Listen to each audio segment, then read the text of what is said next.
Building the Right Safety Team for Your Facility. Co-authored by Sean Mantle and PSJN, September 2020. Building the right safety team can be challenging because it takes people with great core values, knowledge of the regulations and standards, critical thinking skills, common sense, and an open mind. Safety is measured by statistics, but just because people aren't getting hurt doesn't mean the facility is safe. Employees are the most valuable company resource, so workplace safety must be held as the top priority for any operation. One of the 3 lies people tell themselves is safety first. This tends to be forgotten or prioritized lower when customer demand increases, skilled labor decreases, and profits decline. Specifications like ANSI and ISO standards were created to define how to properly protect workers from hazards. OSHA at the state and federal levels were created to enforce these standards.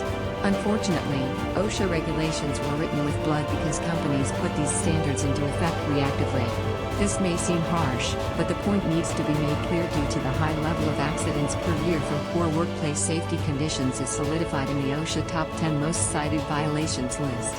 In order to improve these conditions, the right safety team must be assembled to properly evaluate and execute plans to improve workplace safety. No matter how many standards, rules, and regulations are created and enforced, if you don't have the right team in place, it could all be irrelevant. Standards are written in a way left open to some interpretation to the countless variations of custom equipment in each category. This interpretation needs to be translated by safety personnel that understand the regulations to the workers responsible for the maintenance and operation of the machines. At the same time, the machine processes and interactions need to be explained to the safety personnel so both sides can come together and collaborate on creating the best or most effective solution. You also need to have a high-level exec with the authority to approve the plans to ensure progress moves forward. Another key factor in pulling the right team together is finding and inviting in the source responsible for performing the workplace safety improvements. Due to the lack of time and the current decline of skilled trade, the company in need of the improvements are only able to help by offering administrative assistance and perspective related to the workplace. In an effort to provide long-term, consistent support, a company focused on turnkey machine safety solutions is highly recommended. Once the team is assembled, the focus switches to how change can be effected in a positive manner. First thing is to collectively create a mission statement defined by the vision of the desired outcome. Then you must determine roles and responsibilities of each team member based around their expertise of each person.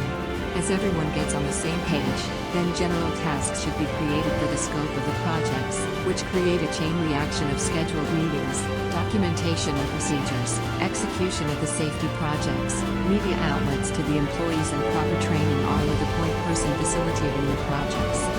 Once everything is in place, informing the employees is critical, which can be done by newsletters, internal memos and emails, company meetings, etc. The proper training must follow to ensure proper use of the new safety measures. Employees are an extension of the core team, so companies need to make sure they are encouraged to participate through suggestions and feedback before, during, and after the process. Safety is everyone's responsibility. Following these tips when building a collaborative team that is focused on safety first will be integral in improving workplace safety and employee morale. What projects can we help you with? Will machine safety ever rule the manufacturing world? This article was published